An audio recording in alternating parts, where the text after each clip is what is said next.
Good morning everyone. आप सभी लोगों का स्वागत है। आज 2 जनवरी है, तो नए वर्ष में हम नए करंट अफेयर्स सीरीज पर चर्चा करेंगे। यह करंट अफेयर्स आप लोगों को पीआईबी, दैनिक जागरण राष्ट्रीय संस्करण, जनसत्ता न्यूज़पेपर से कवर किया जा रहा है, साथ ही साथ पीटीआई से भी कवर किया जाता है। यह आप लोग के लिए यूजफुल होगा UPSC, BPSC, UP PCS and other state PCS जो आप एग्जाम देते हैं उसके लिए। साथ में आंसर राइटिंग प्रोग्राम भी इसमें चलाया जाता है, तो हम चीज़ों को कवर कर रहे हैं। और नए वर्ष में नई चीज़ों को हम जब कवर करते हैं तो समझने का प्रयास यहाँ यह करना है कि यह किस तरीके से हम इसमें प्रीलिम्स, मेंस और इंटरव्यू और इन चीज़ों को कवर करेंगे। तो आज का टॉपिक हम देख लेते हैं प्रीलिम्स के स्तर पर। तो पहला टॉपिक क्या है, देखिए, डीएपी उर्वरक सब्सिडी के लिए 3850 करोड़ रुपये आवंटित किए गए हैं। तो ध्यान रखिएगा, यह जो योजना है सरकार की, यह किस प्रकार से हमारे लिए उपयोगी होता है, हमारे किसानों के लिए उपयोगी होता है, तथा हम जो सब्सिडी योजना चलाते हैं उसमें किस तरीके से लाभांश देता है। तो चलिए इस अगले टॉपिक पर आएंगे। 40 वर्ष बाद यूनियन कार्बाइड कारखाने से निकाला गया जहरीली कचरा।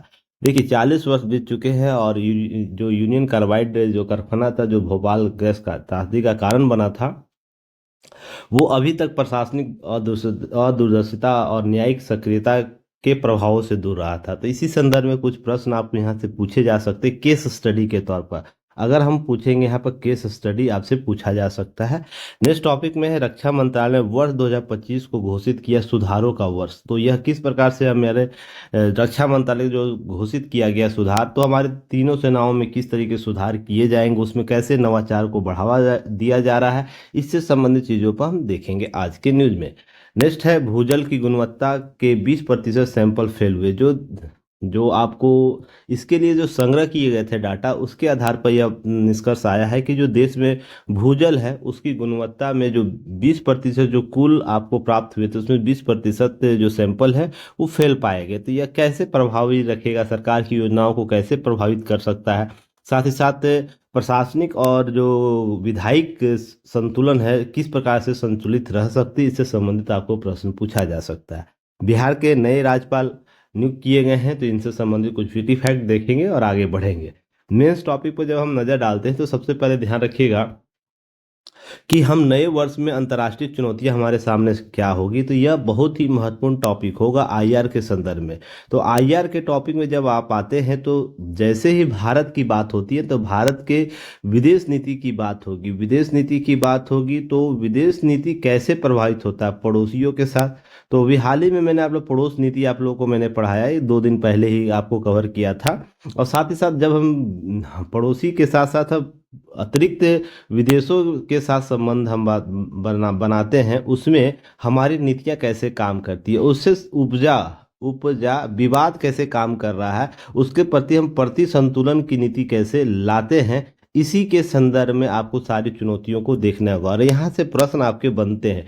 अगर मेंस में प्रश्न नहीं बनेंगे तो इंटरव्यू में जरूर प्रश्न पूछा जा सकता है यहाँ से। तो इसलिए इस टॉपिक को अच्छे से करने की जरूरत है।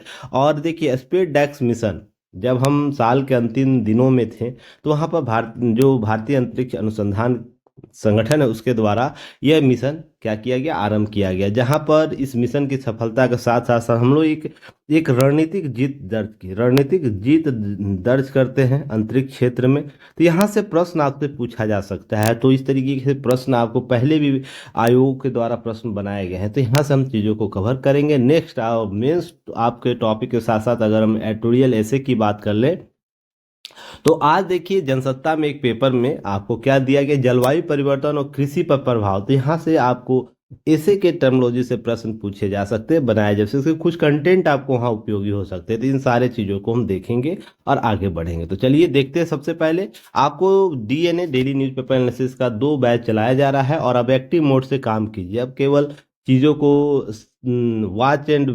वॉच की स्थिति में नहीं रहे, वेट एंड वॉच की स्थिति में ना रहे, बल्कि आप अब एक्टिव मोड में काम करें। प्राइम बैच में आपको बहुत सी सुविधाएं दी जा रही है, जिसमें हम daily PPT, daily class notes आपको उपलब्ध कराएंगे, डेली आपको मेंस आंसर राइटिंग प्रोग्राम चलाया जाएगा। तो आप उसको शामिल हो सकते हैं, अपने आंसर को इम्प्रूव कर सकते हैं। और 1-to-1 डाउट सॉल्विंग सेशन मेरे द्वारा उपलब्ध कराया जाएगा आप लोगों को। तो इससे भी आप लोग इस प्राइम बैच के साथ जुड़कर आप प्राप्त कर सकते हैं। आंसर राइटिंग जो एलिवेशन आपको क्या किया जाएगा, आंसर राइटिंग फॉर्मेट आपको दिया जाएगा, जिसमें आप थोड़ा सा शॉर्ट फॉर्मेट के माध्यम से अपने आंसर को और इम्प्रूव कर सकते हैं।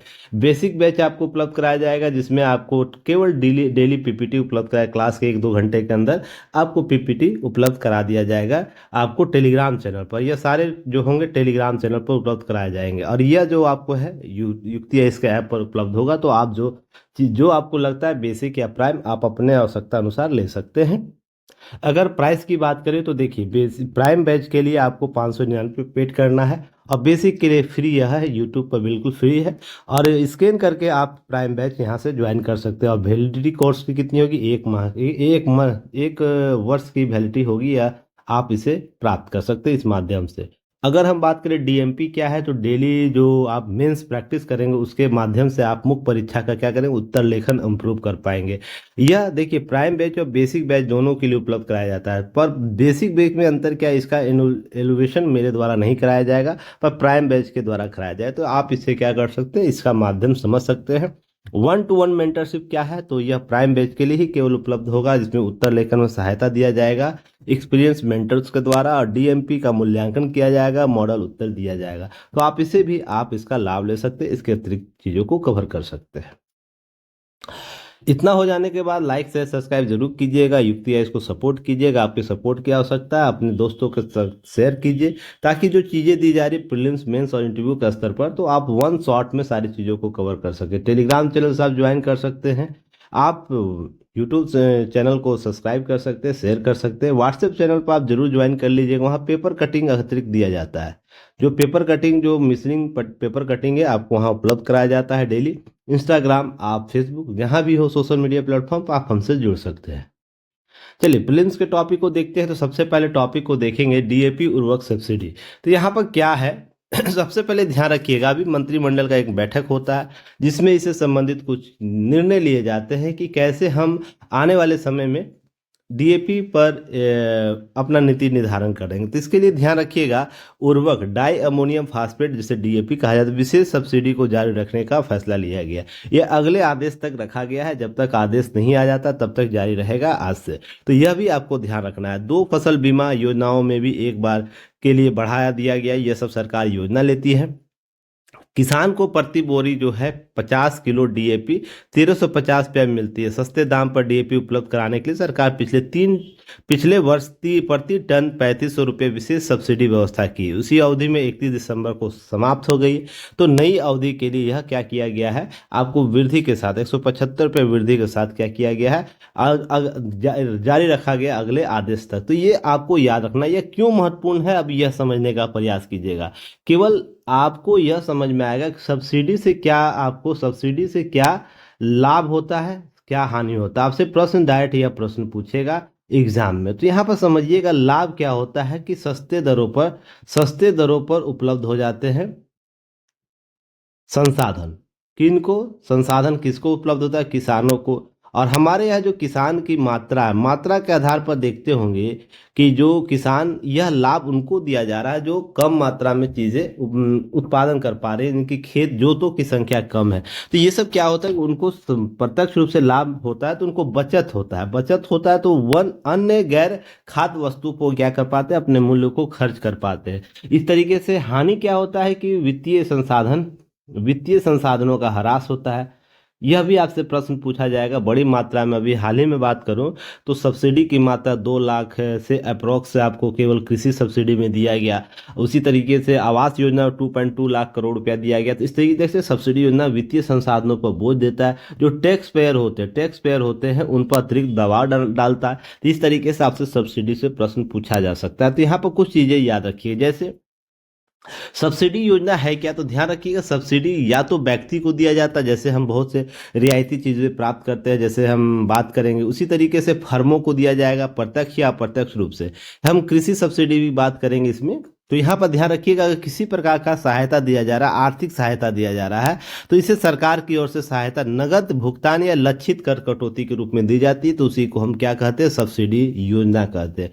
सबसे पहले ध्यान रखिए, आर्थिक रूप से मदद की जाएगी, सामाजिक और सांस्कृतिक रूप से यहाँ मदद नहीं होती है, ठीक है ना। यहाँ पर आर्थिक मदद होगी, तो उसी को हम सब्सिडी योजना के तौर पर देखते हैं। अब ध्यान रखिएगा, सरकार 2 फसल बीमा योजनाओं में 25-26 तक बढ़ाया है। यह जो उर्वरक सब्सिडी दिया गया, प्रौद्योगिकी पर आपको 824.77 करोड़ रुपए का कोष बनाया, जिसे पिछले साल केंद्र सरकार ने 1 अप्रैल से 31 अप्रैल 2024 तक 3500 करोड़ रुपए प्रति टन के हिसाब से डाई अमोनियम फास्फेट डीएपी पर लगभग 2625 करोड़ रुपए एक बार की एक मुश्त हम विशेष पैकेज की देने की घोषणा किया गया। अब 1 जनवरी 2025 से अगले आदेश तक यह अवधि प्रस्ताव मंजूर रखा गया, अर्थात 1 जनवरी 2025 से यह लागू हो जाता है। तब तक लागू रहेगा जब तक पुनः केंद्रीय मंत्रिमंडल का जो निर्णय नहीं आ जाता इस पर क्या निर्णय लेना है, ठीक है ना, कि इसको समाप्त करना है या इसे और भी जारी करना है, तो ये याद रखना है। क्लियर है। अगर हम बात करें खाद्य सब्सिडी जो आपको बजट में इस वर्ष दिया गया है, तो ध्यान रखिएगा 2,05,250 करोड़ रुपये आवंटित किए गए, जो पिछले वर्ष 2,12,332 करोड़ रुपये से कम है। तो आपसे यहाँ ध्यान रखिएगा इस वर्ष खाद्य सब्सिडी में आपको कम किया गया। तो प्रश्न यहाँ से पूछा जाए, प्रतिशत में पूछा जाएगा, मात्रा में पूछा जाएगा, तो आपको दोनों तरीके से याद रखना है। क्लियर है। और यह सब्सिडी राष्ट्रीय खाद्य सुरक्षा अधिनियम और अन्य कल्याणकारी योजनाओं के तहत 80 करोड़ लोगों को सस्ती दरों पर खाद्यान्न उपलब्ध कराने के लिए यह उपलब्ध कराया जाता है। ध्यान रखिएगा खाद्य सब्सिडी योजना। इसके अतिरिक्त उर्वरक सब्सिडी की हम बात करें तो इस वर्ष बजट में आपको 1,64,000 करोड़ रुपए का निर्धारित किया गया, जो गत वर्ष की बात करें तो 1,88,894 करोड़ रुपए से कम है। तो यहाँ भी उर्वरक सब्सिडी कम किया गया है, तो यह भी याद रखना है। तो यहाँ से प्रश्न पूछा जाएगा कितना प्रतिशत कम किया गया, मात्रा में कितना रुपया कम किया गया है, कितना करोड़ रुपया। तो ये दोनों फैक्ट आपको याद रखना है, कमेंट सेक्शन में उसका उत्तर बता देना है। क्लियर है। यह सब्सिडी किसानों को सस्ती कीमतों पर उर्वरक उपलब्ध कराने की मदद करता है, जो कृषि उत्पादन को बढ़ावा देगा, ताकि हम खाद्य वस्तुओं का निर्माण कर सके, उसके और भी बृहद पैमाने पर उत्पादन कर सके, इसके लिए बात की जाती है। ईंधन सब्सिडी अगर हम बात करें तो यहाँ ध्यान रखिए पेट्रोलियम सब्सिडी मुख्य रूप से रसोई गैस एलपीजी के लिए को घटाकर कितना किया गया है, तो ध्यान रखिएगा 11,925 करोड़ रुपये कर दिया, जो पिछले वर्ष 12,240 करोड़ रुपया था। यह सब्सिडी क्या किया जाता है, गरीब पर सस्तों दरों पर एलपीजी सिलेंडर उपलब्ध कराया जाता है। इस तरीके से देखते सब्सिडी की जो मात्रा में है वो कम किया गया, अर्थात इस वर्ष क्या किया गया, कम पैसे दिए गए। तो आपसे यहाँ से आपको कथन और कारण से प्रश्न बनाया जा सकता, कथन और कारण से प्रश्न बनाए जा सकते हैं। जैसे यूपी पीसीएस में आपको यहाँ से प्रश्न पूछा जाता है, ध्यान रखिएगा कथन कारण से, कथन ए और कथन कारण बी जो होता है उससे संबंधित प्रश्न बनाया जा सकता है। वहीं अगर हम बात करें प्रधानमंत्री आवास योजना के बारे में, तो ध्यान रखिएगा शहरी क्षेत्रों के लिए जो यह योजना चलाई जाती है उसमें 2.2 लाख करोड़ रुपये केंद्रीय सहायता प्रदान किया गया है, जो इस योजना के तहत किफायती दरों पर ऋण की सुविधा उपलब्ध कराई जाती है। ब्याज सब्सिडी भी प्रदान की जाएगी, जिससे शहरी और मध्यम वर्ग के परिवारों को लाभ होगा। तो इस तरीके से प्रधानमंत्री आवास योजना में आपको 2.2 लाख करोड़ इस वर्ष बजट में उपलब्ध कराया गया है सब्सिडी के तौर पर। ये सब आंकड़े याद रखने हैं। क्लियर है। अगर प्रश्न पर आए तो सबसे पहले प्रश्न पर देखेंगे बजट 2024-25 के दौरान प्रमुख सब्सिडी पर खर्च के अनुसार अधिकतम व्यय निम्नलिखित में से किस मद में की गई। प्रधानमंत्री आवास योजना है, पेट्रोलियम सब्सिडी है, खाद्य सब्सिडी है, उर्वरक सब्सिडी है। तो आप इसका जो उत्तर है कमेंट सेक्शन में आप उपलब्ध कराइएगा, और मैं आप लोगों को 7 PM में आपको यूट्यूब जो युक्ति है इसका यूट्यूब चैनल है उसके कम्युनिटी में आप जाके इसका उत्तर देखिए, जो डेली वहाँ पर उत्तर बहुत से बच्चे देते हैं, लगभग 75 से आसपास बच्चे दे रहे, किसी प्रश्न में 40 बच्चे उत्तर दे रहे, तो आप उसमें जाके आप वहाँ पर अपने आंसर को चेक कर सकते हैं। क्लियर है। सुबह तक आप अभी से लेकर 7 PM तक इसका प्रैक्टिस कर लीजिएगा। चलिए आगे बात करते हैं, अगले टॉपिक पर आते हैं। यह टॉपिक हमेशा चर्चा में रहता है, यहाँ से PYQ प्रश्न बहुत बार बने हैं डायरेक्ट इनडायरेक्ट प्रश्न के तौर पर। देखिए हुआ क्या है कि जब यह भोपाल का त्रासदी जब हुआ था, या जब हम भोपाल गैस त्रासदी की बात करें तो यहाँ पर ध्यान रखिएगा, यहाँ से प्रश्न आपको डायरेक्ट पूछे गए हैं। तो यहाँ पर जब 40 वर्ष के बाद ऐसी घटनाक्रम हो रही तो इससे संबंधित प्रश्न आपको जरूर पूछे जाएंगे। तो ध्यान रखिएगा। उसके पहले हम लोग देख लेते हैं कि ये यूनियन कार्बाइड की घटना क्या थी। तो जिसे भोपाल गैस त्रासदी जो 2 से 3 दिसंबर मध्य रात्रि को, ध्यान रखिए 1984 में यह घटना घटती है। यह मानव इतिहास का सबसे बड़ा औद्योगिक दुर्घटना के तौर पर भी हम इसे जानते हैं। इससे पहले चिरम्बोली घटना भी घट चुका है, परमाणु जो कैंपस था वहाँ पर। इसी तरीके से मध्य त्रासदी की बात करें, जब यह त्रासदी हुआ तो मध्य प्रदेश के भोपाल शहर में यूनियन कार्बाइड यूनियन जो इंडिया लिमिटेड जो कंपनी थी उसमें कीटनाशक कारखाने के तौर पर वहां पर क्या गया, मिथाइल आइसोसाइनाइड का रिसाव हो गया गैस का। इसका प्रयोग कर कारखानों में कीटनाशक बनाया जाता था, इस गैस का रिसाव हो जाता है और 40 टन से अधिक जहरीली गैस भोपाल के शहरों में फैल जाता है, जिसके कारण एक ही रात में आपको 3,000 सरकारी आंकड़े के अनुसार, 15,000 जो अन्य माध्यमों के माध्यम से बताए गए, तो यहाँ ध्यान रखिए 3,000 से अधिक लोगों की मौत हो जाती है, बहुत से लोग उससे प्रभावित हो जाते हैं। तो यह जो कारखाना था आपको कीटनाशक बनाने का था, जो मिथाइल आइसोसाइनाइड का प्रयोग करता था, और ये सुरक्षा लापरवाही के कारण ऐसी घटना घटी थी जिसके कारण ये सब चीजें आपको देखने को मिलती है। अब मिथाइल आइसोसाइनाइड समझ लीजिए पहले, यह एक अत्यंत विषैला है, अस्थिर है और रंगहीन और ज्वलनशील तरल है। यह हवा में संपर्क में आने पर जल्दी वाष्पित हो जाता है और इसकी तेज गंध होती है। इसका सूत्र है CH3NCO। इसका सूत्र याद जरूर रखिएगा, आप लोगों को यहाँ से प्रश्न पूछे जा सकते हैं। इसे MIC भी कहते हैं शॉर्ट फॉर्म में। तो यह कीटनाशकों पॉलीथिन फॉर्म और प्लास्टिक बनाने के लिए निर्माण इसका किया जाता है। विशेष कंटेनर ज्वलनशील और विस्फोटक तरल के रूप में भेजा जाता है, संभाला जाता है इसको MIC को। इस तरीके से यह क्या कर मुख्य रूप से फेफड़े, आंख और त्वचा को प्रभावित करता है। सांस लेने में त्वचा संपर्क आने पर जलन पैदा होता है, यह ध्यान रखिएगा। ज्यादा मात्रा में होने पर यह जानलेवा साबित हो, जो कारण बना था आपको 2-3 दिसंबर 1984 की घटना का। तो इस तरीके से इसका संदर्भ समझ लिए। तो यह क्या किया गया 40 वर्षों के बाद, देखिए इसलिए आपको यूनियन कार्बाइड कारखाने से 377 टन आपको जहरीला अपशिष्ट निपटान किया गया। यह समझ के देखिएगा कितना हमारे देश में, एक केस स्टडी के तौर पे इसे देखिएगा, प्रशासनिक अदूरदर्शिता की बात कर ले या कार्यपालिका की हम बात कर ले या न्यायपालिका की सक्रियता की बात कर ले, जो घटना 40 वर्ष हुआ है, तो सबसे पहले तो पुनर्वास की समस्या जो थी वो आपको अभी तक सॉल्व ढंग से नहीं हो पाई है। लोगों को कैसे से पुनर्वासित किया जा सकता, उनको कैसे रोजगार उपलब्ध कराया जा सके, ऐसी घटना दोबारा देश में न हो उसके लिए सक्षम नियम कानून कैसे बनाया जा सके, उसके जो अवशिष्ट रह गए थे उसका प्रबंधन समय समय के साथ उसे समाप्त कर दिया जाए, उसका निष्क्रिय कर दिया जाए, इसके लिए कोई सजगता नहीं दिखाई गई। पर यहाँ पर ध्यान रखिए, अभी 2024 जब हम 25 की बात कर रहे हैं, उस समय जाकर 40 वर्षों बाद यहाँ का जो 377 टन जो जहरीला अपशिष्ट था उसका निपटान कराया गया।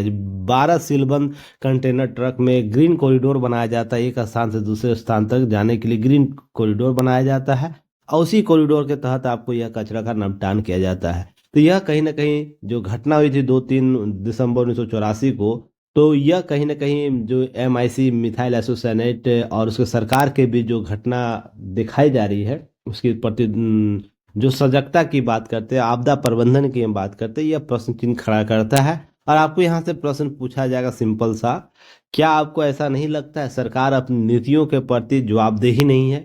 क्वेश्चन याद रखिएगा, क्या आपको ऐसा नहीं लगता है कि सरकार अपनी नीतियों के प्रति जवाबदेह नहीं है, प्रति जवाबदेह नहीं है? आपको यहाँ से प्रश्न बनाए जा सकते हैं। अब इसे अच्छे तरीके से आप लोग तैयार रखिएगा इसी केस स्टडी के संदर्भ में, या ऐसे बहुत से केस स्टडी आपको मिल जाएंगे। क्लियर है? तो इसे याद रखिएगा। जब तक उच्चतम न्यायालय या न्यायालय नहीं आएगा, इन सब मामलों में क्या ऐसे निपटान स्वयं प्रशासनिक स्तर पर नहीं किए जा सकते, आपदा प्रबंधन के माध्यम से नहीं किए जा सकते, ये ध्यान रखना है। क्लियर है? चलिए आगे हम बात करते हैं। जब हम नेक्स्ट टॉपिक पर आएंगे तो कुछ चीजों को ध्यान रखिएगा, यहाँ से प्रश्न आपको बनाए जा सकते हैं। इसके प्रश्न क्या है कि भोपाल गैस त्रासदी का कारण कौन सी गैस थी? Missile isocyanide, सेलियम hexafluoride, nitrogen trioxide, phosphorus pentachloride. यह 2018 में यहाँ से प्रश्न पूछे जा चुके। और जब हम ग्रुप डी की बात करें, रेलवे की बात कर ले, SSC की बात कर ले, तो लगातार यहाँ से प्रश्न पूछे जाते हैं। तो इस तरीके से याद रखिएगा, आपको यहाँ से प्रश्न, इसका उत्तर कहाँ देना है? कमेंट सेक्शन में उत्तर देना है। 2 का A है, B है, C है, D है, क्या है? और इसका सही जब आप उत्तर दे दीजिए कमेंट सेक्शन बॉक्स में, तो आप इसका उत्तर की जांच 7 PM में आप कर सकते हैं, कम्युनिटी में जाकर, यूट्यूब के कम्युनिटी में। चलिए आगे बढ़ते हैं। रक्षा मंत्रालय ने वर्ष 2025 को घोषित किया सुधारों का वर्ष। देखिए, हम बात करें, वर्ष घोषित करने की परंपरा बहुत पहले से है। अगर हम देश के स्तर पर बात करें या अंतर्राष्ट्रीय स्तर पर, यूएनओ के द्वारा हमेशा अंतर्राष्ट्रीय वर्ष घोषित किया जाता है। लगातार आपके यहाँ से प्रश्न भी बनाए गए हैं। तो इस तरीके से चीज जब आपको अपडेट होते हैं हमारे देश में तो आपको याद रखना है, यहाँ से प्रश्न बनाए जा सकते हैं। रक्षा मंत्रालय ने क्या किया कि कल आपको 2025 के लिए सुधारों का वर्ष घोषित किया। इसका उद्देश्य क्या है? तीनों सैन्य अंगों के बीच एकजुटता को बढ़ावाना। अभी एकीकृत सैन्य कमान की स्थापना की बात की जाए, उसको और बेहतर बनाने की बात हो रही है। साथ ही साथ 2025 में साइबर और अंतरिक्ष जैसे नए क्षेत्रों, एआई, मशीन लर्निंग, हाइपरसोनिक और रोबोटिक्स जैसे उभरती प्रौद्योगिकियों को भी ध्यान केंद्रित किया गया, ताकि हम इन सभी क्षेत्रों पर बेहतर आपको क्या करें, सुधार कर सके, रणनीति बना सके और अपने देश में सक्षम क्षमता डेवलप कर पाए। इसके लिए उच्च स्तरीय बैठक आपको 2025 में मनाने का निर्णय लिया गया है। इसके तहत व्यापक उद्देश्य आपको लक्ष्य निर्धारित किए गए हैं, जिसमें हम क्षमता का एकीकृत करेंगे, संचालन करेंगे। वायुसेना, थल सेना और नौसेना के क्षेत्रों के संदर्भ में बात हो रही है। अधिकतम उपयोग कर पाएंगे संसाधनों का, ये सी बातें की जा रही है। और सैन्य कमान योजना जो हाल ही में आपको एकीकृत सैन्य कमान योजना लागू की गई, वहां पर क्या हुआ है उसके लिए हम निर्दिष्ट भौगोलिक क्षेत्रों की जो सुरक्षा चुनौतियां उसके निपटान करने के लिए क्या करेंगे, हम सुधारों के अवसर तलाश करेंगे। कुल मिलाकर ये सब बात है कि हम तीनों काम एकीकृत कमान के तौर पर कैसे बेहतर कार्य कर सकते हैं, प्रबंधन कर सकते हैं और जो स्थितियां उत्पन्न होगी, चुनौतियां उत्पन्न होगी, उसका कैसे समाधान कर सकते हैं। इसी उद्देश्य से सुधारों का वर्ष घोषित किया गया है रक्षा मंत्रालय के द्वारा। तो यहाँ से डायरेक्ट आपको प्रश्न बनाए जा सकते, इस तरीके से याद रखिए। अगर हम बात करें, सॉरी, हालिया दिनों में कुछ वर्ष घोषित किए गए, तो जैसे जून 2024 में संयुक्त राष्ट्र के द्वारा आपको 2025 का क्वांटम विज्ञान प्रौद्योगिकी का अंतर्राष्ट्रीय वर्ष घोषित किया गया। इसके अंतर्गत सभी स्तरों पर विभिन्न गतिविधियों के माध्यम से क्वांटम विज्ञान और अनुप्रयोगों के महत्व के बारे में जन जागरूकता बढ़ाने का कार्य किया जाएगा। वहीं 2024 में अंतर्राष्ट्रीय ऊँट वर्ष दिवस घोषित किया गया संयुक्त राष्ट्र के द्वारा, और संयुक्त राष्ट्र के द्वारा महासभा के द्वारा, यूनाइटेड नेशन जनरल असेंबली के द्वारा वर्ष 2025 के लिए ध्यान रखिए अंतर्राष्ट्रीय सहकारिता वर्ष घोषित किया। हालांकि अंतर्राष्ट्रीय सहकारिता वर्ष 2012 में भी घोषित हो चुका है। इस तरीके से याद रखिएगा, यूएन लगातार अंतर्राष्ट्रीय वर्ष घोषित करता है। तो इसी तरह फिर आपको मिलेट्स वर्ष भी घोषित किया गया। तो किस वर्ष घोषित किया गया, कॉमेंट सेक्शन में बताने का प्रयास कीजिएगा आप लोग, पहले इस पर मैंने चर्चा कर रखा है, ठीक है ना। मोटे अनाज का वर्ष घोषित किया है यूएन के द्वारा भारत के संदर्भ से। तो चलिए, इसके संदर्भ में क्वेश्चन आपको देखना है क्या है। संयुक्त राष्ट्र के द्वारा वर्ष 2025 को निम्नलिखित में से किसे अंतर्राष्ट्रीय वर्ष के रूप में घोषित किया है? अंतर्राष्ट्रीय सहकारिता वर्ष, क्वांटम विज्ञान प्रौद्योगिकी पर अंतर्राष्ट्रीय वर्ष, अंतर्राष्ट्रीय ऊँट वर्ष और आपको सुधार वर्ष। क्लियर है? तो आप सही उत्तर बताने का प्रयास कीजिएगा। क्लियर है? चलिए आगे बात करेंगे।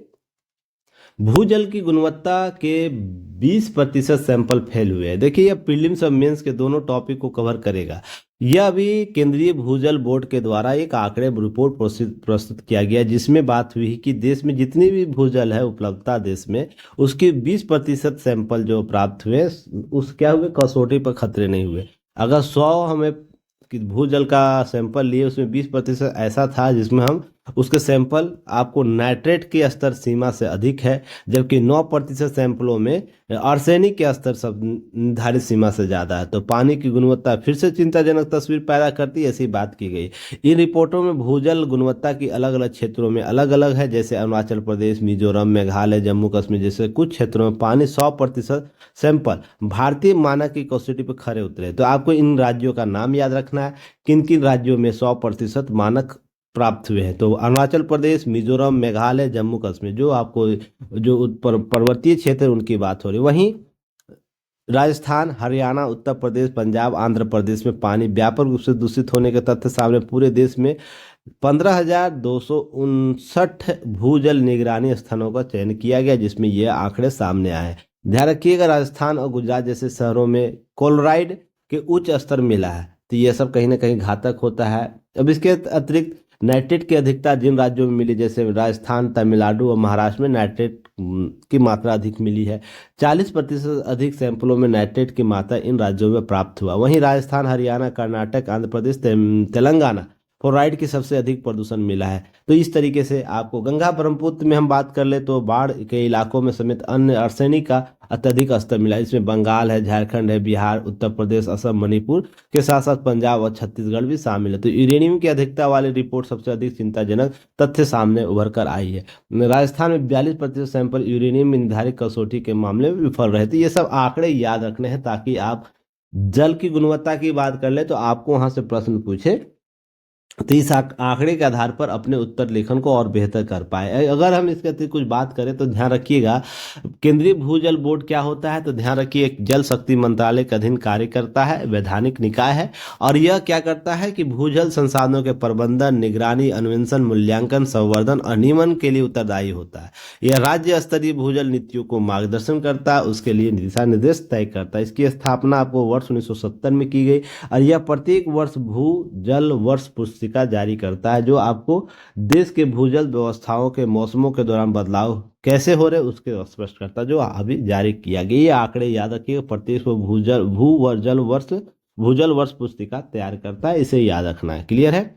अगर हम बात करें भारत में भूजल को कैसे ठीक किया है, उसकी गुणवत्ता के लिए बहुत से अनुवंशी आपको योजनाएं चलाई, जैसे भूजल गुणवत्ता को सुधार करने के लिए, जल संकट को कम करने के लिए सरकार की विभिन्न कई योजनाएं जैसे पहले शुरू की गई हैं। हम उसका उद्देश्य जल स्रोतों की गुणवत्ता को बेहतर करना, प्रदूषण को रोकना, भूजल स्तर को पुनर्स्थापित करना, ये सब क्या होता है, इसकी योजनाओं का प्रमुख उद्देश्य होता है। जो भी सरकार के द्वारा, राज्य के सरकार के द्वारा या केंद्र के सरकारों के द्वारा जो चलाई जा रही योजना है उसको ध्यान रखिएगा। अगर हम बात करें अटल भूजल योजना, जो बहुत महत्वपूर्ण है योजना है, 25 दिसंबर 2019 को लागू किया गया, लॉन्च किया गया। उद्देश्य इसका था भूजल प्रबंधन में सुधार करना, सामुदायिक भागीदारी के माध्यम भूजल स्तर को बढ़ावा देना। 7 राज्यों जैसे गुजरात, हरियाणा, कर्नाटक, मध्य प्रदेश, महाराष्ट्र, राजस्थान, उत्तर प्रदेश का जल संकटग्रस्त क्षेत्रों को क्या करना, ध्यान केंद्रित करना सबसे मुख्य उद्देश्य इसका था। उसके अतिरिक्त हम बात करें जल पुनर्भरण, आपको मुख्य रणनीति पुनर्भरण संरचना को बनाना ताकि गुणवत्ता बेहतर हो सके, बेहतर सिंचाई प्रथाओं को बढ़ावा देना, जल प्रबंधन के लिए समुदायों में जागरूकता पैदा करना है, ये मुख्य उद्देश्य रहा है इन योजनाओं का। उसके अतिरिक्त हम बात करें जल जीवन मिशन की बात कर लेते, इसके लॉन्च कब किया गया, 2019 में। उद्देश्य क्या था इसका, हर ग्रामीण घर तक पाइप के माध्यम से स्वच्छ पेयजल पहुंचाना, अर्थात गुणवत्ता युक्त जल को पहुंचाना, जल गुणवत्ता को नियमित निगरानी करना, ग्रामीण क्षेत्रों में पानी होने वाले बीमारियों को कम करने की बात करता है। तो यह आपको महत्वपूर्ण जल जीवन मिशन है। नमामि गंगा कार्यक्रम 2014 में लॉन्च किया, गंगा उसकी सहायक नदियों प्रदूषण को मुक्त करना, जल गुणवत्ता में सुधार करना, गंगा बेसिन के आसपास भूजल पुनर्भरण और संरक्षण को बढ़ावा देना, ये सब इसका मुख्य उद्देश्य। सभी योजनाओं का कहीं ना कहीं आप देख रहे होंगे जल गुणवत्ता की बात हो रही है। तो इस तरीके से इन योजनाओं पर भी प्रश्न चिन्ह खड़ा होगा, कैसे यह योजना कहाँ तक स्टैंड कर रहा है अपनी सरकारी योजनाओं के संदर्भ में, जब इसका आउटपुट आ रहा है कि 20% हम कहीं ना कहीं राज्य प्रभावित है दूषित जलों से। इसके अतिरिक्त कैच द रेन अभियान चलाया गया, लॉन्च 2021 में किया गया। वर्षा के जल को संग्रहित करना, उसके भूजल स्तर को बढ़ावा देना, जहां बारिश हो वहां उसे सहेजे, इसी अवधारणा के आधार पर किया गया, जो जल पुनर्भरण संरचनाओं का निर्माण करेगा ताकि जल की गुणवत्ता बढ़ाई जा सके, भू स्तर की गुणवत्ता को बढ़ाई जा सके। यह महत्वपूर्ण था। उसके अतिरिक्त राष्ट्रीय जल गुणवत्ता उप मिशन भी चलाए जाते हैं, नेशनल वाटर क्वालिटी एंड सब मिशन की बात करते हैं, जो सुरक्षित पेयजल प्रदान कराना, भूजल में फ्लोराइड, आर्सेनिक, नाइट्रेट और आयरन जैसी प्रदूषक अधिक है वहां पर जल शोधन संयंत्रों की स्थापना करना, यह इसका मुख्य उद्देश्य था इस मिशन का। तो यह भी कहीं ना कहीं अपने कार्य उद्देश्य में कितना सफल है इस पर प्रश्न चिन्ह खड़ा होता है। तो इसके अतिरिक्त ध्यान रखिएगा, मनरेगा के तहत जल संरक्षण योजना चलाया गया, फ्लोराइड और सैनिक प्रबंधन भी चलाया गया। तो मनरेगा जो आपको है महात्मा गांधी राष्ट्रीय ग्रामीण रोजगार गारंटी योजना, इसके तहत जल पुनर्भरण और संरक्षण के लिए जलाशय, तालाबों और चेक डैमों का निर्माण किया जा रहा है। तो इस तरीके से जल संरक्षण को बढ़ाया जा सके, जल संरक्षण कराया जा सके, जलों का उनकी गुणवत्ता को बेहतर किया जाए, इसका मुख्य उद्देश्य रहा है।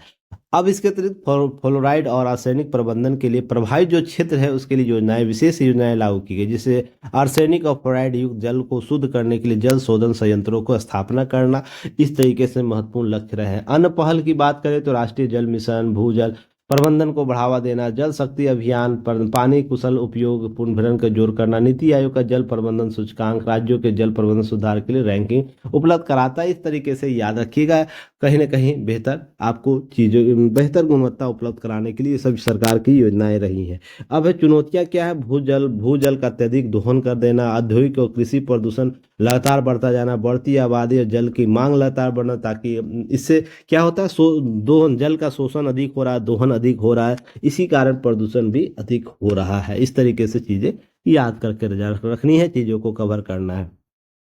अगर हम बात करें इसके अतिरिक्त प्रश्न पर हम आ जाए तो ध्यान रखिएगा, भारत में निम्नलिखित कथनों पर विचार करने बोल रहा है। भारत के 36% जिलों में केंद्रीय भूजल प्राधिकरण द्वारा अति दोहित और गंभीर रूप से वर्गीकृत किया गया है। और उसके बाद ये कथन ये दिया गया, दूसरा कथन है CGW जो है का गठन पर्यावरण अधिनियम के तहत किया गया है।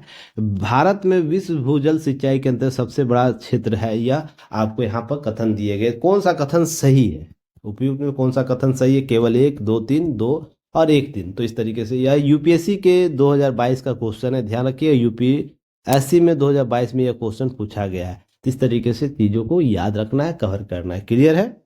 चलिए आगे बात करते हैं। बिहार के नए राज्यपाल बनाए गए हैं आरिफ मोहम्मद खान। इससे पहले जो अललकर थे उनका विदाई कल हो गया है और इसके बाद इनका पद ग्रहण किए हैं। तो कुछ चीज़ें याद रखिएगा। अब मुसलमानों के संदर्भ में बातें हो रही हैं कि बहुत से वर्षों के बाद यहाँ पर मुस्लिम कोई आपको राज्यपाल बनाए गए, चुनावी वर्ष में बनाए गए हैं। तो ये सब 26 वर्षों का अंतराल पर ऐसी बातें हो रही, तो ये सब फैक्ट ही है, याद रखना है। अब ध्यान रखिएगा, 14 फरवरी 2023 को बिहार का राज्यपाल बने थे राजेंद्र विश्वनाथ अलेलकर, जो गुरुवार को आरिफ को पदभार सौंपेंगे, आज सौंप देंगे। और ध्यान रखिए 3 दिन पहले ही पटना पहुंचकर आरिफ बिहार के पहले कामकाज की शैली को संकेत भी दे चुके। ये सब फैक्ट याद रखना। प्रथम राज्यपाल बिहार के जयराम दास दौलत राम थे, 40वें राजेंद्र अलेलकर, 41वें होंगे वो आरिफ मोहम्मद खान थे। सब फैक्ट याद रखना है। अब बात करें आरिफ से पहले मुस्लिम समाज में प्रोफेसर जो अखलारुद्दीन रहमान किदवई, आपको 14 अगस्त 1993 को 26 अप्रैल 1998 तक बिहार के राज्यपाल रहे थे। लोक दल की शुरुआत करने वाले बुलंदशहर के आरिफ कांग्रेस के बसपा होते हुए भाजपा से में आए। ये सब फैक्ट इनके बारे में याद रखना है। इन साहबानों कांड पर बेबाक राय अपने तरफ से रखते हैं। ये सब फैक्ट आपको चर्चा इनके बारे में लगातार हम लोग पहले भी कर रखे हैं। जब भी प्रखर बातें करनी हो, कभी भी संतुलित बात करनी हो, अपने धर्म के बारे में, अपने विचारों के बारे में, साथ ही शासन प्रशासन के बारे में, इस व्यक्ति का नाम जरूर याद रखिएगा। सत्ता और प्रतिसत्ता के बीच संतुलन कैसे स्थापित किया, इनके बारे में जरूर आप सीखिएगा आने वाले समयों में। ठीक है ना? चलिए आगे बात करते हैं, मेंस के टॉपिक पर आते हैं।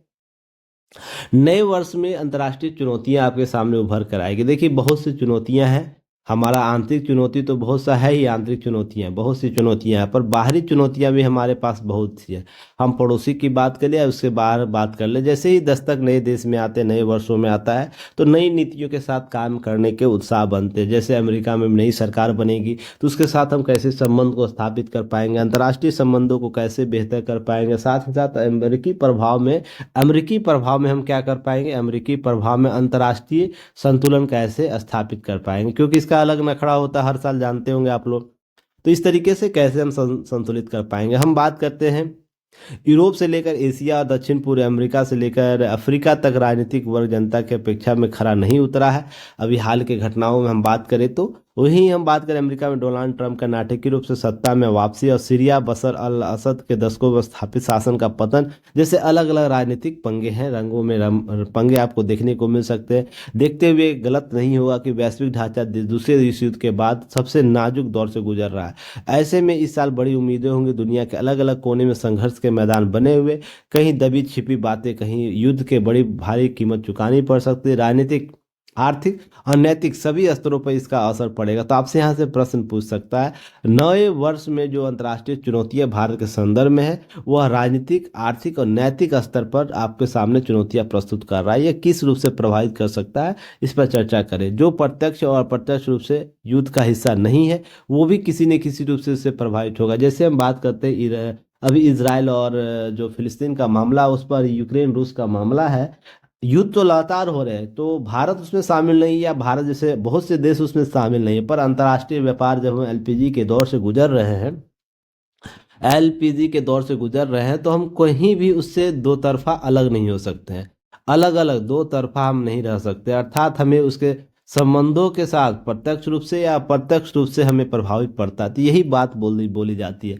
विकसित देश लंबे समय से यह धारणा स्थापित कि सुदूर लड़े जाने वाले युद्धों में यह बीता साल इस धारणा को ध्वस्त करता है। वहीं स्वाभाविक रूप से क्या है, नया गुण गुणित करना होगा, अर्थात नए साल में नई रणनीतियां बनानी होगी, नए कॉन्सेप्ट स्थापित करने होगा, भू राजनीतिक प्रबंधन करना होगा, ये सब बात होगी। भू राजनीतिक प्रतिस्पर्धा के नए सिरे से बढ़ना चिंताजनक की बात होती है, सभी अंतर्द्वंद की स्थिति में है। जैसे आपको ध्यान होगा कि जैसे ही इसराइल के मुद्दे पर अमेरिका बात करता है, जैसे यूक्रेन के मुद्दे पर अमेरिका बात करता है, उस तरीके से चीजें प्रभावित हो रही हैं। तो कैसे हम संतुलन स्थापित करें, जलवायु परिवर्तन के मुद्दे पर कैसे संतुलन स्थापित करें, इसी आशावाद चुनौतियों के साथ अस्थायी लोकतंत्र, उदार अस्थायी लोकतंत्र की बात की जा रही है। तो यहाँ पर जो पारंपरिक सत्ता शक्ति वाली राजनीतिक वापसी यही दर्शाता है कि वैचारिक भू राजनीतिक टकराव की गुंजाइश अब भी कायम है।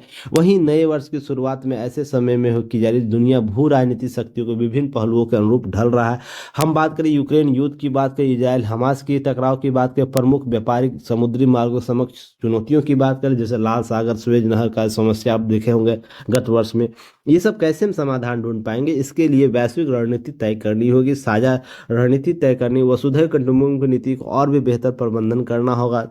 इसके साथ साथ कैसे हम चीज़ों को और भी बेहतर तरीके से धरातल पर उतार सकते हैं, एक राष्ट्र दूसरे राष्ट्र के सम्मान कैसे कर सकते हैं, इसके लिए नई चुनौतियां हैं। साथ से साथ यूएन में जो समस्या क्रिएट हो रहा है, यूएन में परिवर्तन की बात होता है, ताकि जिससे एक दूसरे देश प्रभावित हो रहे, संबंध प्रभावित हो रहे, यह भी कहीं ना कहीं एक मुद्दा है। तो ऐसे समय में बड़ी शक्तियों के साथ वैश्विक समुदाय में मोहभंग हो रहा है, तो ग्लोबल साउथ यानी विकासशील देशों के साथ भूमिका स्वतः महत्वपूर्ण हो जाती है। इस तरीके से कॉन्सेप्ट डेवलप हो रहे हैं। मैंने G20 सम्मेलन के दौरान ग्लोबल साउथ की भी चर्चा की थी, याद होगा अगर आप पुराने स्टूडेंट होंगे तो। यहाँ पर ध्यान रखिएगा, जब ग्लोबल साउथ की बात होती है तो भारत की भूमिका प्रखर रूप से देखी जाती है। यही एक ऐसा देश है जो दोनों देशों के बीच एक संतुलन पुल का निर्माण कर सकता है, जिस पर हम प्रथम विश्व और द्वितीय विश्व के बीच संतुलन की स्थिति को देख सकते हैं, कायम कर सकते हैं। तो इसके हित अपने अपने होंगे, जिसमें विकासशील देशों के अपने हित होंगे, विकसित देशों के अपने हित होंगे, तो उसको संतुलन कैसे स्थापित किया, इसकी यह एक चुनौती के तौर पर देखा जा सकता है। अगर हम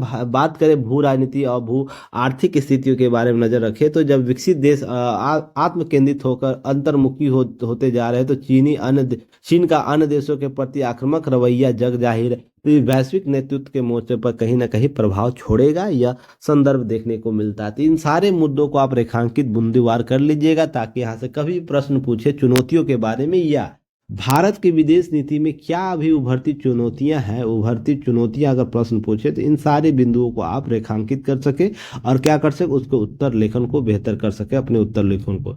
तो जल्दी हम लोग मेंस बैच भी लॉन्च कर रहे हैं, तो आप उसका लाभ ले सकते हैं। तो ध्यान रखिएगा, यहाँ से चुनौतियों के बारे में, कुछ चुनौतियों के बारे में आपसे प्रश्न पूछा जा सकता है। जैसे याद रखिएगा, भू राजनीति के तौर पर, भू राजनीति के तौर पर प्रश्न पूछे जा सकते हैं।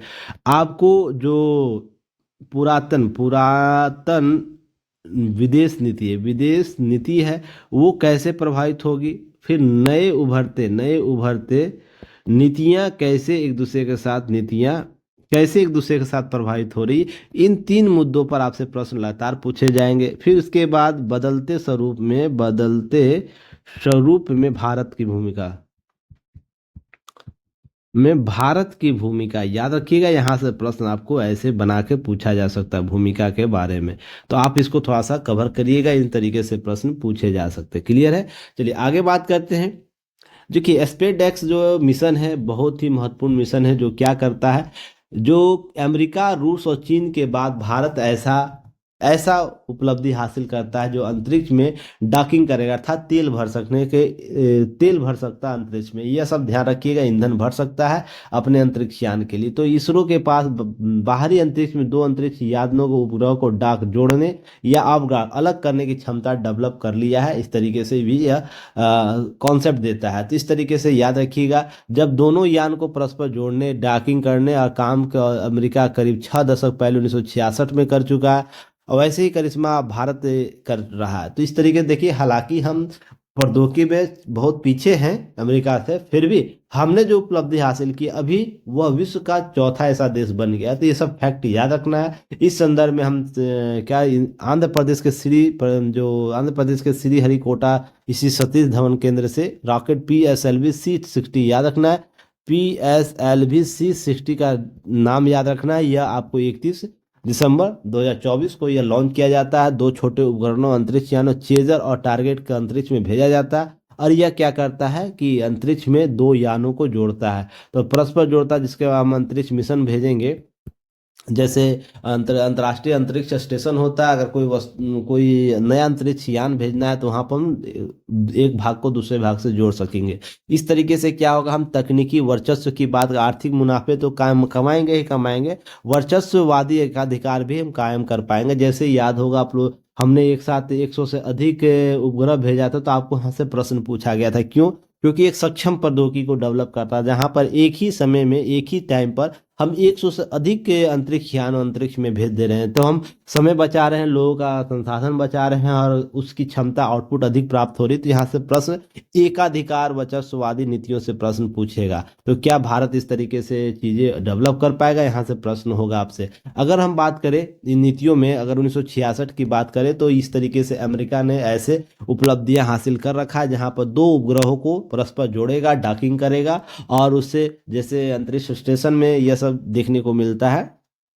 कोई अंतरिक्ष स्टेशन जो अंतरिक्ष में है, वो अगर खराब होता है तो नए उपकरण जोड़ने हैं, तो इस तरीके से प्रौद्योगिकी डेवलप की गई है, जिसके तहत उसके खराब पार्ट्स को वापस अंतरिक्ष में लाया जा सके और उस नए पार्ट को ऐड किया जा सके। ये डॉकिंग का कॉन्सेप्ट देता है। तो इसरो भी इस कॉन्सेप्ट का क्या हुआ, इस मिशन के तहत प्राप्त कर लिया। ये फैक्ट याद रखिएगा। योजना में शामिल 3 परीक्षण किए गए, पहले चंद्रयान, मंगलयान, फिर सूरज की नई खोजबीन के अलावा गगनयान अंतरिक्ष अपने नायकों भेजने के इरादे से साबित कर दिया कि भारत अंतरिक्ष के हर उस मोर्चे पर अपनी महारत साबित कर रखा है, जहां पर अन्य देश वहां पर अभी तक पहुंच नहीं पाए। तो यह ध्यान रखिएगा, भारत के अंतरिक्ष क्षेत्र में दबदबा नहीं साबित करती, बल्कि उसे मानव विकास की नई राहें खोलती है। आपको यहीं से डायरेक्ट प्रश्न पूछ देगा इसी लाइन से, कि भारत अंतरिक्ष में दबदबा साबित नहीं करता, बल्कि इनसे मानव विकास की नई राहें खुलती है। तो यह कॉन्सेप्ट याद रखिए। यहाँ से प्रश्न जब पूछेंगे तो इसके संदर्भ में सारे उत्तर देने होंगे। अब है कि तेज आर्थिक विकास की बात होती है, भारत में ऐसी स्थिति पहल स्पेस जो आने डाक और अनडाक करने की आवश्यकता तकनीक डेवलप किया। इस संबंध में इसरो के PSLV-C60 के माध्यम से यह उपलब्धि हासिल की गई। ये सब फैक्ट याद रखिए। पृथ्वी की निचली कक्षा 470 किलोमीटर ऊपर बंदूक की गोली के मुकाबले 10 गुनी ज्यादा तेज रफ्तार से, यानी 28,800 किलोमीटर प्रति घंटे की रफ्तार से चक्कर लगाने वाले 3 तरह के परीक्षण करना इसरो की योजना में शामिल था। यह पहला था डॉकिंग, याद रखिएगा, पहला क्या था, डॉकिंग करना। दूसरा था डॉक किए गए अंतरिक्ष यानों को ऊर्जा का हस्तांतरण करना था, तेल का हस्तांतरण। तीसरा उद्देश्य था अनडॉकिंग या पेलोड का संचालन करना। यह तीनों ने उपलब्धि हासिल कर लिया भारत ने। अब याद रखिएगा, किफायती ढंग से डॉक और अनडॉक करने की क्षमता प्रदर्शित करता है। इस तरीके से हम रोबोटिक्स का, स्पेस रोबोटिक के प्रयोग को और भी महत्वपूर्ण भविष्य में दरवाजे खोल देते हैं। तो इस तरीके से नए कॉन्सेप्ट डेवलप होंगे भारत में। इसके लिए क्या होगा, नवाचार डेवलप होगा, उसके लिए रोजगार डेवलप होंगे। इस तरीके से ध्यान रखिएगा। स्पेस रोबोटिक्स से आपसे इस बार प्रश्न पूछा जा सकता है, याद रखना है। आपको क्या करना है, स्टार में लगा देना है स्पेस रोबोटिक को। तो इस तरीके से आपको उनके कंटेंट जहाँ भी उपलब्ध होंगे, हालांकि मैं ऐसे उपलब्ध कराऊंगा आप लोगों को, फिर भी आप लोग अगर पढ़ते अपने अध्ययन अध्यापन के दौरान स्पेस रोबोटिक्स मिले, तो आप उसे अच्छे से राउंड अप कर लीजिएगा, ठीक है। इसी तरीके से जब हम संचालन की बात करते हैं, तो ध्यान रखिए 16 मार्च 1966 को जेमिनी 8 मिशन के तहत उपग्रह जेमिनी एक अन्य टारगेट अंतरिक्ष यान की योजना का डॉक किया गया अमेरिका के द्वारा। अब ध्यान रखिए, इससे पहले अमेरिका, रूस और चीन यह उपलब्धि हासिल कर रखा है डॉक अनडॉक करने का। अभी 30 अक्टूबर 1967 को सोवियत संघ ने यह किया। कासमास 186 के माध्यम से चीन काफी बाद 2011 में यह करता है। तो भारत 2024 में कर रहा है, तो लंबे अरसे के बाद कर रहा है। तो यह भी फैक्ट याद रखना है। और यह जो अंतरिक्ष यान तियांग योंग के साथ साथ अपने लक्ष्य को प्राप्त किया था चीन, यह सब फैक्ट याद रखना है। पेटेंट मिल जाने के बाद इसे डॉकिंग मैकेनिज्म भारतीय डॉकिंग सिस्टम नाम दिया जाएगा। तो यह भी याद रखना है। पेटेंट अभी नहीं मिला, मिलेगा। अभी पेटेंट अप्लाई कर दिया गया है। अब ध्यान रखिएगा, ऐसे वर्ष 2016 में मंजूरी दी गई थी स्पेस डॉक मिशन को। सरकार के द्वारा यह उपलब्धि है एक तरफ से, कि लंबे वक्त के बाद हमने इसके लिए अपने संसाधन का वितरण कर पाया और उसके लिए ऐसे माहौल क्रिएट कर पाया कि अंतरिक्ष प्रौद्योगिकी में एक अलग स्थान बना सके।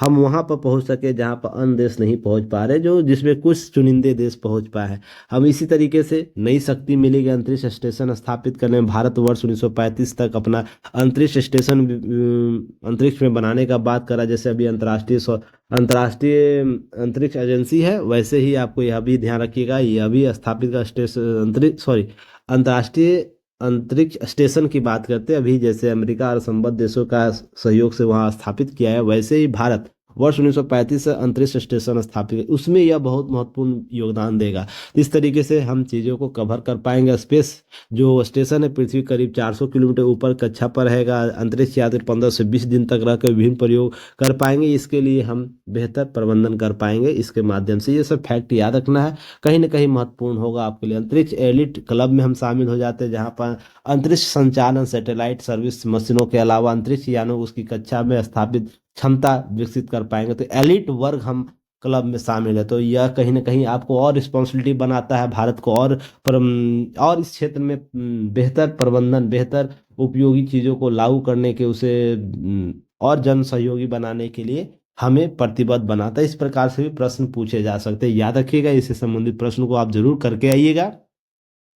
प्रश्न है, अंतरिक्ष प्रौद्योगिकी में भारत की प्रगति में वैश्विक भू राजनीतिक, सामाजिक, आर्थिक विकास में इसकी भूमिका पुनः परिभाषित करने की क्षमता है।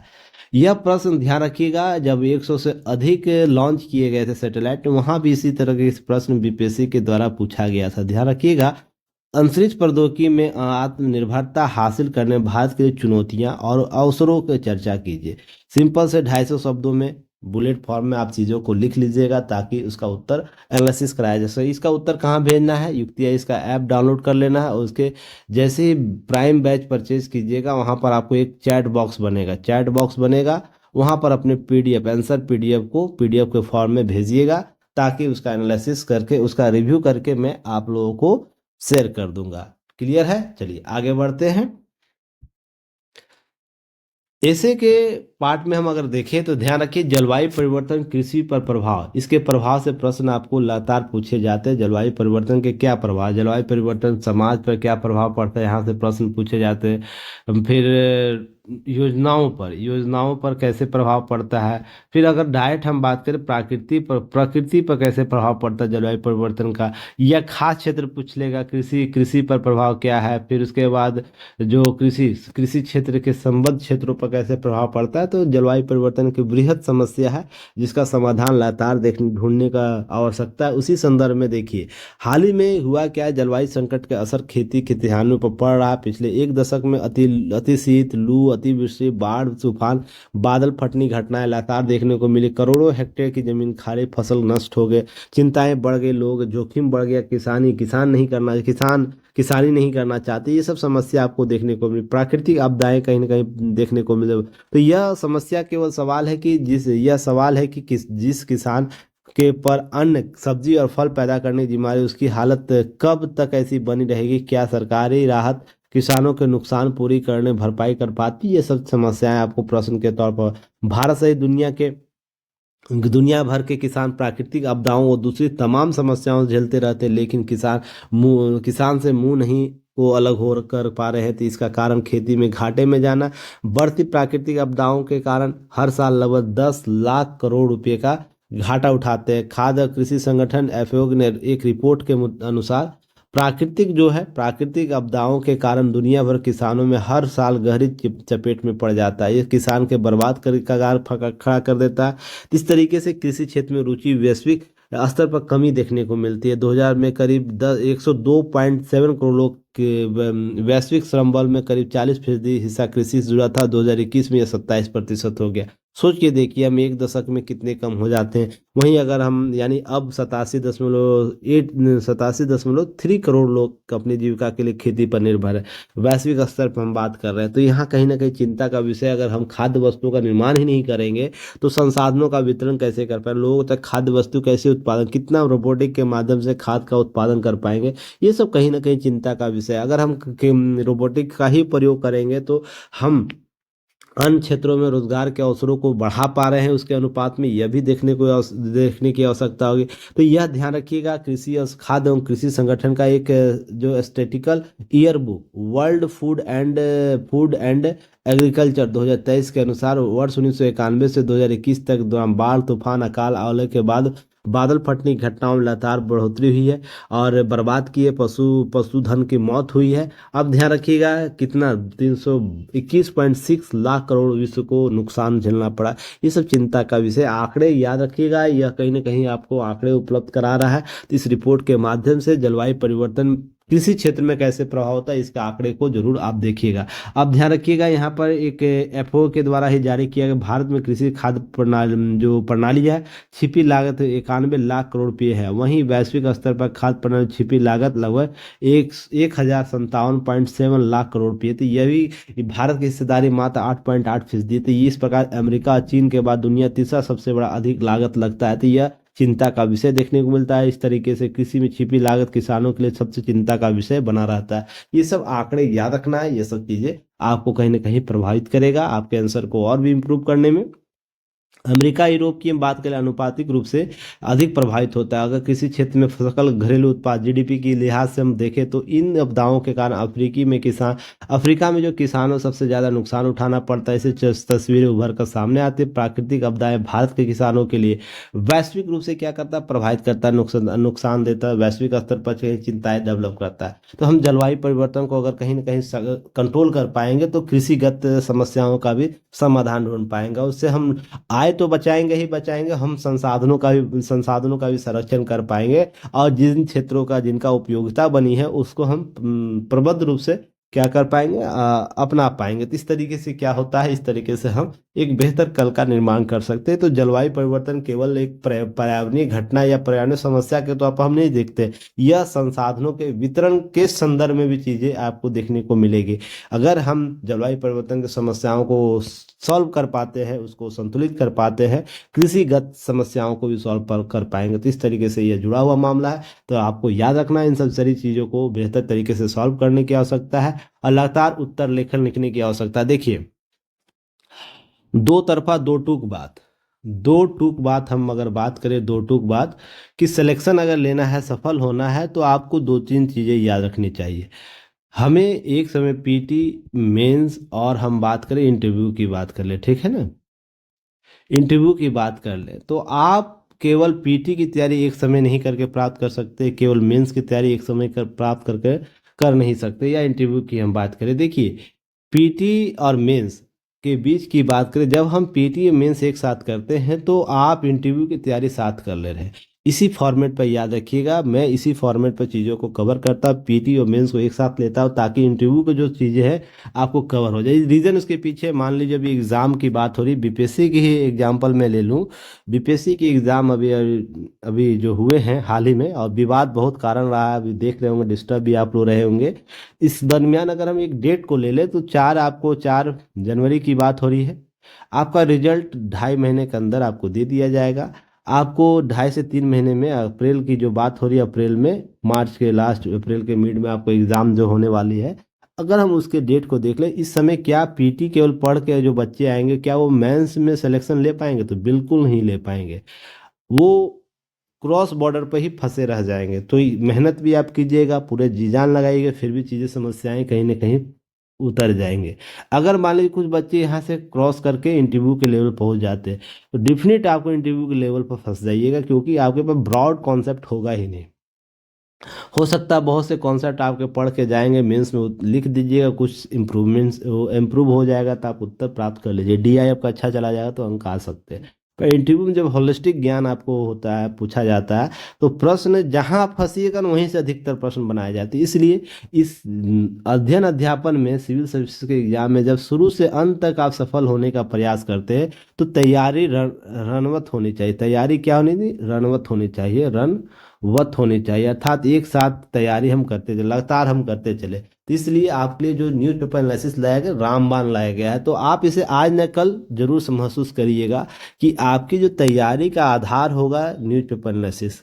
अब जो बच्चे लगातार कर रहे हैं उनको सफलता मिल रही है, उनके ब्रॉड कॉन्सेप्ट डेवलप हो रहे हैं। मेरा उद्देश्य केवल यह होता है ना कि आपका जो उत्तर लेखन है वो इम्प्रूव हो सके, वो बेहतर हो सके। और बेहतर करने के लिए ध्यान रखिएगा, डाटा फैक्ट आपके पास होने चाहिए, डाटा फैक्ट होने चाहिए, अपडेट होने चाहिए। साथ ही साथ व्यू जो आपका है, व्यू जो है, व्यू की बात कर ले, वो बहुत डायमेंशनल होना चाहिए। एक ही टॉपिक पर अलग अलग तरीके से आपके उत्तर होने चाहिए, आपके पास कॉन्सेप्ट होने। जब यह आपके पास टेक्निक आ जाएगा तो आप बेहतर एक उत्तर लिख पाइएगा, और बेहतर उत्तर लिखने के बाद आप बेहतर अंक प्राप्त कर पाइएगा। और बेहतर अंक तभी प्राप्त होगा जब आप चीज़ों को रेगुलर बेसिस पर, जब न्यूज़पेपर एनालिसिस को लगातार देखते हैं, न्यूज़पेपर को लगातार देखते हैं, उसका एनालिसिस करते हैं, उसके नए कॉन्सेप्ट को लेते हैं, नए डाटा को लेते हैं और अपने आंसर बुक में शामिल करने का प्रयास करते हैं। केवल ये मैगजीन से प्राप्त नहीं हो सकता, ध्यान रखिए, मैगजीन एक सहायक के तौर पर काम कर सकता है, पर यह डिफिनिट है कि आप इस चीज़ को मानिए, जो बच्चा केवल मैगजीन पढ़ के जाएगा, जो बच्चा डेली न्यूज़पेपर पढ़ के जाएगा, उसमें आसमान जमीन का अंतर होगा। उसके कॉन्सेप्ट में, उसके आइडियोलॉजी में, उसके प्रस्तुतिकरण में, उसके उत्तर लेखन में, टू द पॉइंट बात करने में। तो आप जब तक अपने बेहतर नहीं बनाइएगा तब तक समस्या का समाधान नहीं होगा। बहुत किंतु परंतु कर लिए आप लोग, अब से रेगुलर काम करने का प्रयास कीजिए, और जैसा बोला जाए उतना ही चीज़ों को कवर करके जाइए। जो चीज़ें हमने अपने अपने अध्ययन अध्यापन में गलतियां देखी थी, की थी, और उसे अनुरोध जारी रखा था, उसे समाप्त करते हुए उन सब चीज़ों पर मैं बात करता हूँ। इसलिए ध्यान रखिएगा, मैं टू दी पॉइंट बात करता हूँ, केवल स्टडी की बात करता हूँ। इसलिए आप इन सब चीज़ों को अपने उत्तर लेखन में शामिल कर, जितना अधिक अंक प्राप्त कर पाइएगा मेंस में, उतना ही सिलेक्शन का रेट हाई रहेगा। जो मैंने पीटी में जो बात आप लोगों को बोला होगा, उस चीज़ को याद रखिएगा, वही चीज़ें एग्जाम में आपको दिखेंगी। बस शर्ते उसका सेंस अलग हो सकता है, उसका दरमियान अलग हो सकता है, उसका रेशियो अलग हो सकता है, पर पॉइंट वही होगा। इस चीज़ को ध्यान में रखते हुए कल फिर मिलते हैं हम लोग। तब तक के लिए धन्यवाद। जय हिंद।